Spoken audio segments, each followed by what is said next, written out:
Yo quisiera empezar agradeciendo al Centro de Arbitraje en la Universidad Católica por la invitación, a todos los presentes por su paciencia y al doctor César Guzmán Barrón, naturalmente, por su perseverancia en la dirección del centro. El tema que se me ha propuesto tratar es el tema de la ejecución de los laudos, y la verdad que yo pensaba que iba a ser el último en hablar, y realmente debo agradecer a Derek que me haya cedido el uso de la palabra en primer lugar. Lo que se me pidió a mí fue que contara algunas experiencias respecto de la ejecución de laudos, que creo que es bastante interesante para graficar la problemática por la que se pasa. Hay una frase que podría resumir la conducta de algunos funcionarios de la administración pública. No digo de todos, porque sería una generalización injusta, pero hay algunos malos funcionarios que se guían por esa frase, que podría resumirse de la siguiente manera: las deudas viejas no se pagan y las nuevas se dejan envejecer. En realidad es una frase que se atribuye a un empresario de éxito en el mundo de las comunicaciones, pero lo cierto es que es perfectamente atribuible y perfectamente comparable al mundo de la ejecución de los laudos. Y en ese sentido, permítanme contarles algunas experiencias. Y las experiencias que les podría contar están relacionadas fundamentalmente a mi actuación no como árbitro, donde generalmente no se ven las consecuencias de la conducta que uno tiene. O sea, uno como árbitro dirige un proceso de reclamación, se realizan las audiencias, se emite el laudo, eventualmente se toma conocimiento que va en recurso de anulación al Poder Judicial, un trámite que se ha convertido en una instancia más del proceso, y luego probablemente toma conocimiento de que no se ha anulado felizmente el laudo y que ahí está, pero de ahí no se sabe nunca más nada. Cuando no eres árbitro y eres abogado litigante, pasas mayores peripecias, porque obviamente sigues todas esas instancias, acompañas, y de pronto te encuentras con que tienes el laudo ya ratificado por la Corte y te encuentras imposibilitado de ejecutarlo. Entonces te enfrentas a esa realidad de que quieres ejecutar tu laudo y no puedes, y no se te paga. Entonces esa es una realidad que confrontan muchos abogados que litigan. Y claro, a veces algunos te dicen: oye, pero lo que sucede es que el Estado siempre pierde y que por eso vienen los problemas y por eso es que también el Estado tiene derecho a no pagarte cuando estima que no es conveniente. Primero, que el Estado, eso de que siempre pierde, no es verdad. Hay estudios, uno de la Universidad Católica y otro de la Contraloría General de la República, que demuestran perfectamente que no hay, esa no es la realidad. Están más o menos tas con tas, porque si el Estado o los particulares le reclaman como 100 al Estado, al final, en las sumas y restas, se llega a la conclusión que como 50% se le concede al Estado y 50% se le niega, con el agravante que en un 20% de los casos lo que le reclama el proveedor o el contratista al Estado se le niega absolutamente todo. Reclama 100 y se le da 0. Lo que demuestra además que el Estado y las entidades del Estado se defienden mucho mejor de lo que se piensa, en buena hora por ellos. Pero también es cierto que hay otra cosa que siempre digo yo, que no es que el Estado siempre pierda. Lo que sucede es que en el 90 o 95% de los casos el Estado es demandado y no demandante.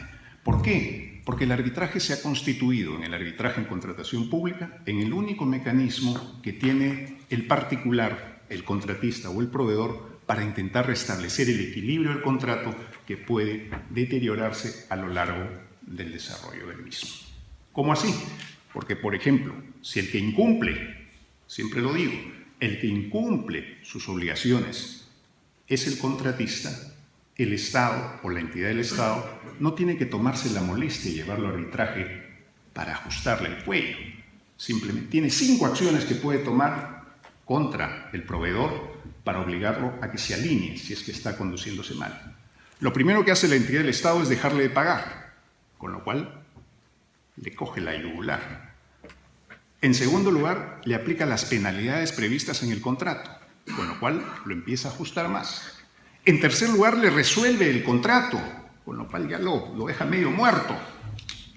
Por último, no por último, cuarto lugar, ya le resolvió el contrato, le ejecuta las fianzas, con lo cual lo destroza económicamente.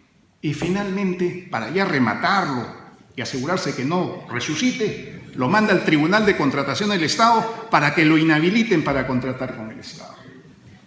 5 acciones, fíjense ustedes, que puede tomar la entidad del Estado sin tomarse la molestia de tener que llevarlo a arbitraje. En cambio, cuando el que incumple es la entidad del Estado, que en ocasiones también incumplen, el proveedor, ¿qué puede hacer? El contratista puede aplicarle penalidades, resolver el contrato, mandarlo al OCE. No, lo único que puede es tocar la puerta y decirle, señor, por favor, vamos a arbitraje. Entonces, esa es la razón por la cual en el 95% de los casos es el proveedor el que reclama el arbitraje y es la entidad del Estado la que es la demandada. Pues bien, entonces veamos unos casos simples. Por ejemplo, uno anecdótico, un arbitraje en el que hubiera abogado de la defensa que duró 5 años. Evidentemente, un plazo excesivo. No es habitual que duren así los arbitrajes. Pero bueno, duró 5 años, con la anécdota adicional de que empezamos con 3 árbitros y terminamos con 3 árbitros distintos. O sea, empezamos con un tribunal y terminamos con otro. ¿Cómo así? Bueno, a uno de los miembros del tribunal, la entidad del Estado en mención, lo presionó, lo empujó a que se retire, se dio las presiones y renunció. Un segundo árbitro falleció en el curso del proceso arbitral, 5 años. Y finalmente, el último, el presidente, que había sido elegido en mérito de sus calidades profesionales, en mérito de ser presidente o decano de un colegio profesional, tuvo que apartarse porque él dijo que, bueno, ya había dejado de ser decano de ese colegio profesional y evidentemente habían pasado mucho tiempo, ya tenía una edad bastante avanzada y quería retirarse, y el único motivo que lo tenía acá afincado en el país era este asunto. Perfecto.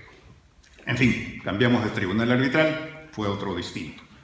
Pero el asunto es que la entidad del Estado, de pronto, ya el laudo consentido, confirmado en la Corte, tenemos que el laudo no se puede ejecutar, pero la entidad nos llama y nos dice, quiero pagar. Caramba, qué gusto. Pero de pronto empezamos las negociaciones y nos dice, no te voy a pagar los intereses, que me costó mucho sacrificio en el proceso arbitral conseguir y que se reconozcan, no te pago los intereses, y del principal te pago el 80%, no te pago el 20%, me lo descuentas, un descuento comercial, y del saldo te pago el 40% a la hora de firmar la transacción y el saldo en cómodas cuotas trimestrales. 10 cuotas trimestrales.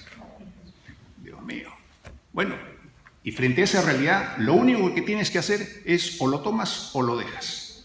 Entonces, como tú de pronto asesoras a una empresa y esa empresa no está dedicada, no vive de los litigios, ni vive de estar confrontando con las entidades, vive de tener que pagar sus planillas, de tener que invertir en sus trabajos, acepta, firma.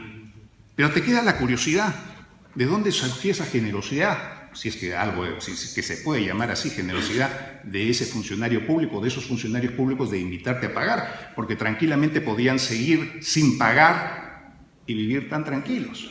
Pues bien, había una explicación, y la explicación es que si durante 3 años consecutivos esa entidad del Estado tenía sus presupuestos en rojo, o sea, consignando deudas notorias, el Ministerio del Sector le intervenía y esos directores eran despachados a su casa.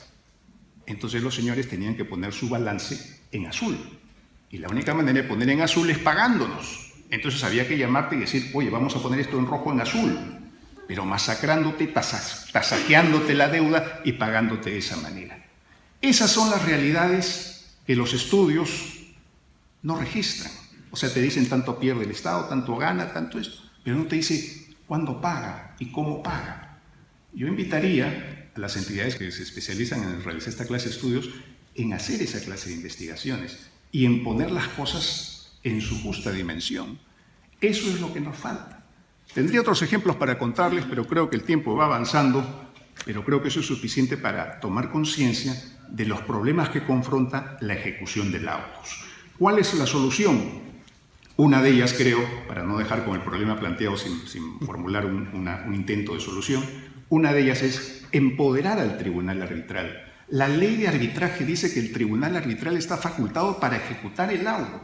Y claro, dice que no debe hacerlo cuando tenga que recurrir a la fuerza pública. Pero a la fuerza pública, en ejecución del laudo o en ejecución de sentencia, se recurre cuando tienes que romper una casa, romper una puerta y lanzar a los habitantes fuera, porque es un juicio de desahucio. Pero en un asunto en el que es puramente comercial, donde hay cuentas de por medio, donde puedes embargar cuentas y ordenar pagos, creo que eso es perfectamente posible. Muchas gracias. Muchas gracias, doctor Daniel. Disculpen la diferencia del tiempo, pero